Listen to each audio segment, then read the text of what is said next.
Hey guys, welcome back to my channel. This is Dr. Hawthorn here, and today we will talk about snapping tool.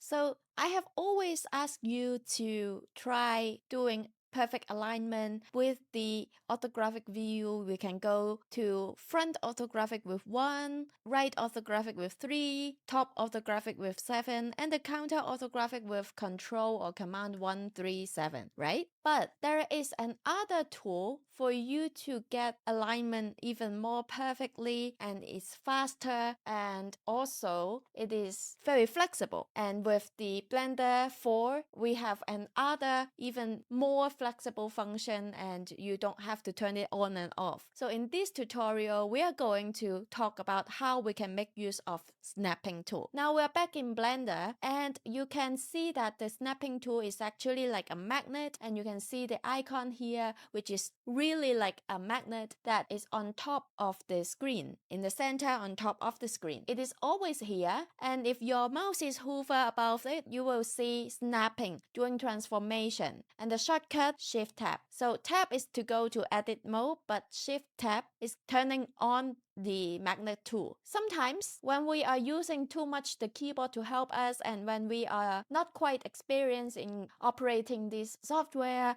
we will use shift in a way or in times that we don't aware of. Maybe we just want to change it to edit mode, but instead we click shift. And then when we do Shift Tab to get into this magnet mode. Of course, if you want to use this in the first place, it can be very convenient. But if you don't want to use it, and when it is on, it can be very distracting. So we are making friends with this magnet tool, with this snapping tool. When we are friends, of course, it will be of your help when you need it. But when you don't need it, the friend will go home. Let's see. This one, when you are turning this on, actually it has a lot of functions, which you can actually alter the function here on the list next to it. And so before we actually use the snapping tool, let me turn it off and just introduce another cube that is slightly smaller, so I can have a prop for me to take a look at how this snapping tool is used. I'm going to split the screen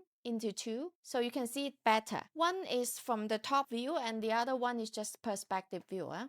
Zooming in, and when we take a look at the snapping tool, which is sometimes you can't find it because you have to scroll it, this is the snapping tool, and you have several options here. And first we'll see the snap base. Snap base is basically asking where you want to take reference to for the active elements that you are selecting. The active element here is the smaller cube, and I'm using the closest area or the closest points of this active element to snap. And you can also change to center, median, or active. In this case, as a beginner, I would suggest you to take the closest. But if you want to just snapping, like for example, I want to snap this cube onto this point, and if I'm taking active, it means that you are using the cursor, the origin of the smaller cube, as the center point to snap. And in this case, I can choose between using the closest or active. Now let's put it in practice so you will have a clearer idea. To snap, you can have increment, grid, vertex, edge, face, volume, and other options. What I use the most is actually not the increment nor the grid. If you ask me what is the difference between increment and grid, if you take a look at this, let me show you first the increment because it is the first option. I will just do it one by one. This cube from the top view, you can see the grid or the coordinates very clearly at the base, or you can say at the back of the cube. Every square here represents one unit, and we call it an increment. In this file, for example, by default, I'm having the default setting here in Blender. By default, this cube is with the length of 2 meters.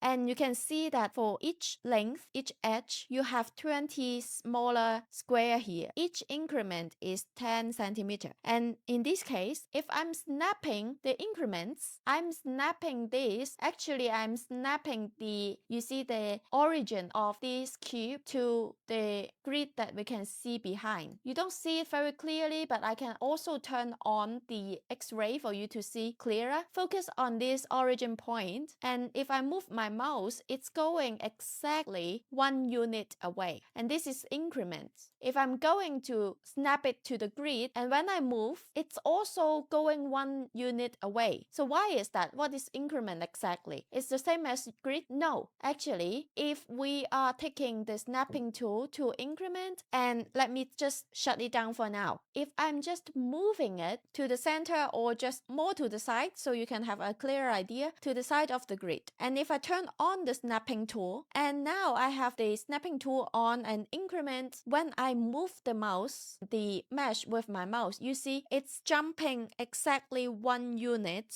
away. Not what you can see on the grid, but 1 unit. So meaning that is 10 centimeter. So this is the snapping to the increment. We also have the snapping to the vertex. By this, we mean that you need to take a reference of a vertex, right? If I'm moving this cube and I want to snap it, for example, to the vertex here, meaning that I'm taking the reference of another cube, I just have to take the cube with the snapping tool on, that is vertex snapping tool, and just to have to move my mouse cursor onto this point. And then I'm snapping this to the vertex of a bigger cube. And it even lowers the level of the cube, because if I undo it, you can see this is way above the bigger cube, right? But if I'm snapping the smaller cube on top of this vertex, it's going really right on top of the cube, the bigger one. Because we are also having the closest on, that means that I'm going, if I'm taking this cube, snapping to this point, it means that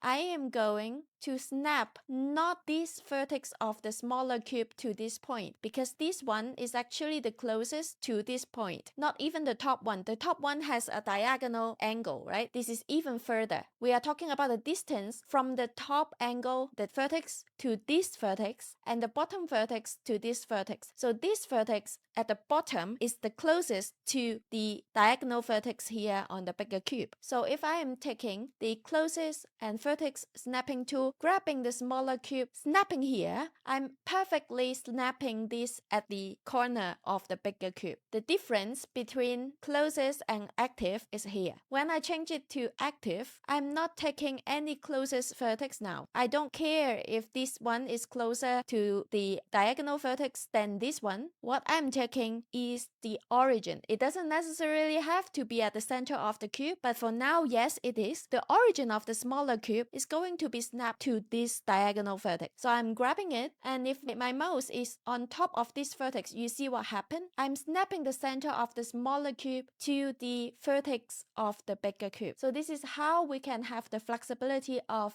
the snapping tool. Changing it back to closest, and if it is for the edge, what I can do is just to grab the smaller cube and snap it along any edge that I want. This is the snapping to the edge tool, and the face is useful because if I'm moving this up way above the cube and I want to have this sitting on the bigger cube, it is a table for it. What I can do is turn on the snapping tool to snap on the face and just grab it, put it on top. When I'm putting this on top, and from the top view, you know exactly where it is, and you don't have to worry about this floating. And when you do a rendering with a strong spotlight, you don't have to worry about the shadow underneath it, because there is no shadow underneath it. It is snapping perfectly on top of the face of the bigger face. These 5, I would say, they are the most used ones as a beginner. And I want you to bear in mind that this is very useful for you, and this can be a big help even if you are like doing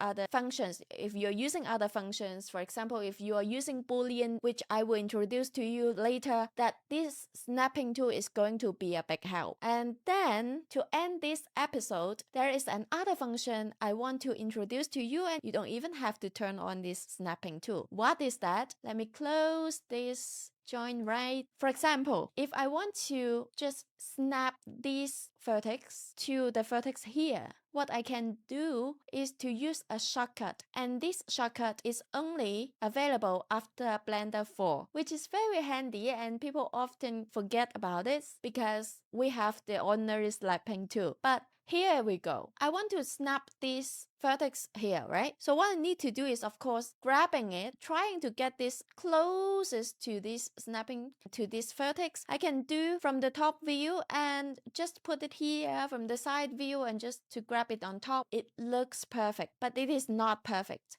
So what I can do here is to use another function, and this function is only available in Blender 4, right? This is to use B, and B, you can find it here. For example, I want to snap this vertex to this point, so I will definitely grab it. And when I grab it, you can see B from the area here, just focus here.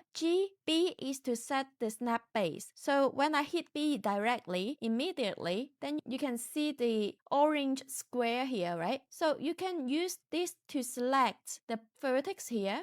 Then this is the snap base that we have set, and we can just snap it on the place that we want. However, I want to snap this to the vertex, and if you are following me, you can see that there is no magic around this vertex. Why is that? That is because by default, this snapping tool is snapping to the face. So when I use B, the function B, I'm snapping also to a face. What I will do is to change it back to vertex and use G to grab the vertex here first, and then hit B. Then I can select this very vertex, and then I can snap it here. You see, even if I'm just above the vertex on the bigger cube, it has the magic of snapping by itself. So I can do a perfect snapping here. The same as the other vertex is G and B, taking this vertex to snap on this. And then G, B, taking this vertex to snap here. G, B, taking this vertex to snap here. This is how we can make use of this hotkey without turning on the magnet tool. And I'm sure once you have learned this, you will love it. Next time we'll come back to learn another tool. Stay tuned. Bye.